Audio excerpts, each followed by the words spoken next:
God, dog. Okay, so I was right. Oda is keeping Kanjuro and Kinemon away from Luffy and the crew, and he's gonna use them as a plot device and move the story forward. I fucking knew it. I fucking knew it. And see, this is the thing. At the end of the chapter, we find out that whoever it was that appeared that did all this damage, it was Jack and some other people. When they appeared, they came and they did all this damage because they're looking for Rizo. So this is my thing. Why the fuck is it? Why the fuck is it that everywhere these fucking samurai are, there's been some kind of carnage and bloodshed, or there's been something fucked up? Like at Punk Hazard, Kanemon's there, and what's his face? Kaido has Doflamingo running the smile stuff, and they're doing all these experiments and everything on these kids. And what's his face? Virgo. Was it Virgo? Yeah, it was Virgo. Virgo and Monet are acting as agents for Doflamingo. They're doing all the stuff with the kids. So Punk Hazard, you got Kinemon, you got Momonosuke. You get the Dressrosa, falls into chaos. All this shit, crazy shit's going on. Kaido has a stronghold on that. And then Kanjuro just happens to be where the happens to be hiding where a lot of the gladiators and everything are. So I mean, that's one of those things. Like, what the fuck? What the fuck? And now Rizo's here, and they're looking for him, and they're causing all this bloodshed here on this island. Everyone would have died if it wasn't for Luffy and the Straw Hats. Or not Luffy and the Straw Hats, but the Straw Hat Pirates, who were sent there because of Luffy. So what the fuck is going on with these samurai? What the fuck is going on with these samurai? I don't, like, something ain't sitting right. Something ain't sitting right. I thought that this was just, I just thought that this was like a father, Momonosuke and Kanjuro and Rizo just kind of, doing the thing and they got separated. There's something else with this shit. You look at Oda writes, there's something else with this shit. I missed something along the way. Oda dropped some kind of hint for something. I missed something. This shit don't seem right. This shit don't seem right. Now, with that part being said, I am going to say this, man. This chapter was a good chapter simply for the fact that we got some answers. We got some answers, but Oda once again withheld information. Because look, we're supposed to find out what happened to Sanji in this chapter. But we didn't find out what the fuck happened to Sanji in this chapter. Like, we got this badass scene of Sanji putting in work. And it's just like Oda has purposely been pulling Sanji out. Because let's look at it from this perspective. Like, when you go to Dressrosa, he has this moment where he fights with Doflamingo, puts his work in, gone. And then Sanji just fucking makes an exodus. Like, when he did this shit on Alabasta and went under the whole alias of Mr. Prince and everything, whatever.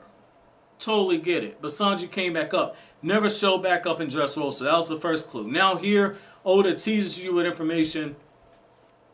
Doesn't reveal anything. But at the same time, you do get a little information. You do get a little bit. So it looks like some time has passed since Nami was crying into Luffy's arms, saying, I'm sorry about Sanji, to where they've started to say what happened, but then they didn't say what happened. Because Nami makes the offhand remark that Sanji, let me see, I'm going to go to the actual page. Nami asks, she says, what are we going to do about Sanji? Zoro says, you have that letter thing, right? It'll work out one way or the other. Luffy says, so it's not like he's actually been abducted. And then Nami says, and the fact that it wasn't like that is what makes this so serious. So what the fuck happened to Sanji? What the fuck happened to Sanji? That's what I want to know. Everyone's making this big fuss. Like, Brook's like, I'm sorry what happened to Sanji. Chopper's like, we couldn't save him. So, if Sanji wasn't abducted, did he just up and leave the fucking crew? Did Sanji just say, fuck it, I ain't got time for this? And I don't think that happened because, first of all, Luffy ain't losing his fucking cook. Ain't nobody in that crew cook worth shit. Luffy gotta have his food. So, that didn't happen because if they would have told Luffy that, like, Sanji left the crew, Luffy would have raised hell and said, no, fuck that, I refuse your refusal, and I'm gonna go track his ass down. Like, so that didn't happen. So is this something like with Arlong Park where, Nami left because she had her own thing to take care of? And in the case of Nami, she did it under the guise of betraying the Straw Hats. That's not necessarily something that's in Sanji's character. But I could see Sanji playing lone wolf for a little bit because we've seen him do that at times. We've seen Sanji go off and do his own thing and then show back up and everything works out. So that's interesting. That's interesting. So Oda's withholding information on that. But I did like the battle sequence. I liked how, it picks up and you see Nami having her conversation, and after Luffy says, okay, you guys go on ahead to Zou. We'll catch up. The Big Mom pirate ship shows up, and you got Capone, who's part of the Big Mom pirates as far as affiliation now. He's actually part of Luffy's worst generation. And so they're boxed in, and they don't think they can get out. And what ends up happening is they throw all these cannonballs up. Sanji just jumps into the air to a point where everybody thinks he's flying, and he just starts kicking these fucking cannonballs over at the ships, opening up a way for them to escape. Okay, that's pretty badass. I like that. I like that a lot.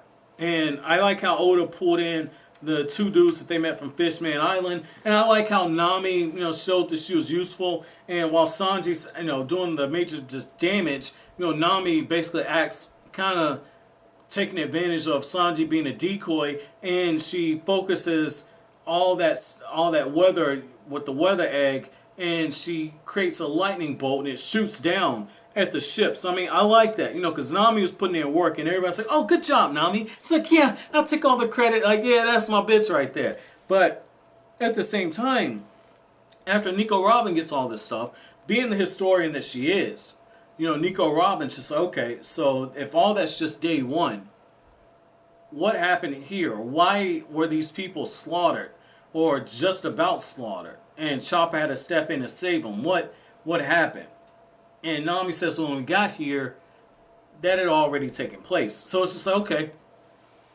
Okay, so did the people who butchered this island, were they the ones who took Sanji? I mean, no, because they already did it. So I'm trying to think of what happened to Sanji as I'm doing the review. But what I liked about that is how, as we're getting that information, it seems like we're going to get like another major revelation. All of a sudden, it's like, oh yeah, the king of this part of the island, yeah, he's fine now. He's fine. Everyone rushes to meet him. It's like, what about the rest of the fucking story? Like, Oda's purposely withholding information simply because he's pulling this shit. Like, what the actual fuck, dude? What the actual fuck? I don't care about this dude. But I will say, man, I did think it was pretty cool that, Law reunites with the Heart Pirates and says, nah, I didn't take me on Doflamingo. That was all Straw Hat. And, Law, walks into that forest in the middle of the night not giving a fuck. I mean, Law's a fucking badass. So, I mean, I totally get that. But, again, this is my thing. They put all this emphasis on you should not tell them anything about a samurai from Wano. And now you got this shit. You got this shit with Rizzo saying that he's supposed to be here. And Oda ends the chapter off like that. So what I want to know from you guys, is let me know down in the comment section, am I right that I missed something with Kanjuro and Kinemon and Momonosuke? I feel like I missed some shit. Like, Oda's doing something with him, and I can't figure out what he's doing. That makes sense. Like, I can tell there's story elements here, but I can't tell where Oda's taking it. And that's like, that whole relationship's always been some shit that's kind of made me look sideways. Because at first I bought into the whole thing of Kinemon and Momonosuke being father and son. I mean, they're both fucking perverts. I mean, there's a bunch of shit that made me think it. But then, when I think it was when he spoke to Kanjuro, there was this one moment where I'm like, you're not even worried about Momonosuke. You're more worried about Kanjuro. And this was like, if a parent's child was in this situation, you wouldn't act this. I forgot what the particulars were, but I mean, there was something going on, man. I remember there was one moment where I was like, what the actual fuck? Like, I can't get it. I feel like this shit that's going on with Sanji is meant to distract us from that, and I'm trying not to fall for that. So let me know if I missed something down in the comment section below, and if it isn't too spoilery, let me know. But as always, guys, if you like anything I had to say, don't forget to comment, rate, subscribe, and share. Thank you so much for watching all the way to the end. Have an awesome day, guys.